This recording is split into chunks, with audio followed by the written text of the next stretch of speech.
觀眾好，先說馬後炮。沙田日賽皇太后杯3級賽，結果係食分馬浪漫戰神勝出，或有機會出戰季美遮打杯。而3名君子傳承與天象龍駒係唔係可爭遮打杯，更值得期待。蔡約翰與呂健威都兩勝，令練馬師冠軍之爭更形緊湊。跟進馬有頭場2、3名百里王及黃金盒，百里王再用梁家俊可再追。另外黃金盒用減磅見習去，其實司機會更好。2場又係2、3名馬可跟進，花冠王下次有飛仍要追，英龍飛影袁幸堯直白率高。5場跑第3嘅黎超星創寶區可以再留意。金塊飛飛開飛票數比較冷落，下次有飛可以留意，以其實力可以隨時起快。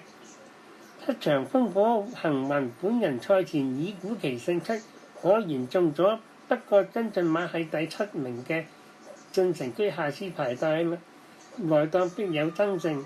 8場跟進馬乃第3名的包裝福星，裏購嘅季尾重要棋子。講返夜賽9場沙地泥地賽事，路程包括1200、1650米同埋1800，班次有3至5班。初步看練馬師王傳世、方嘉柏再度成為大熱，不過都有 3.85 倍。次熱文家良5倍，第3熱門姚本輝 5.5 倍，第4、5熱門蔡若康及廖康銘分別係 8.5 倍及9倍，其餘都有10倍或者以上。方嘉柏出馬8匹，有後無來者、精彩動力、觀眾之力及滿心星等熱門。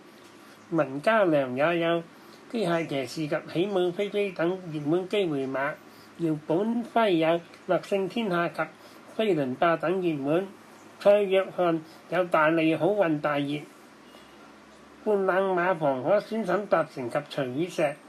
沈達成經常有冷馬跑位置，可選喜樂之星及良言一句。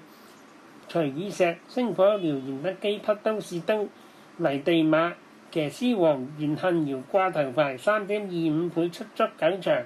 潘頓首次被師會壓過，第3熱門艾兆禮、弗雷拉出馬，7不形4也不太差，局勢沒有一面倒，但袁小妹相信佔先機會大。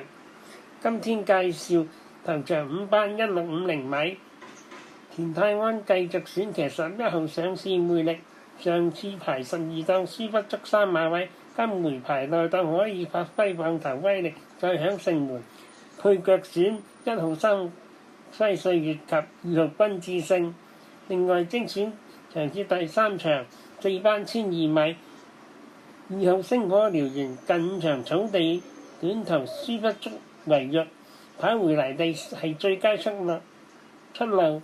年頭1月26號跑同程平60分勝出，今被評59分，再跑取勝機會高。對手會係12號翠湖烈風，再選2隻大冷腳9號上傳及10號喜樂之星。最後參考預期嘅練馬師王係文家良同姚本輝，騎師王袁幸堯及莫雷拉，冷門騎師黃寶妮及周俊樂。馬匹精選頭場11號上市魅力及3場2號星火燎原。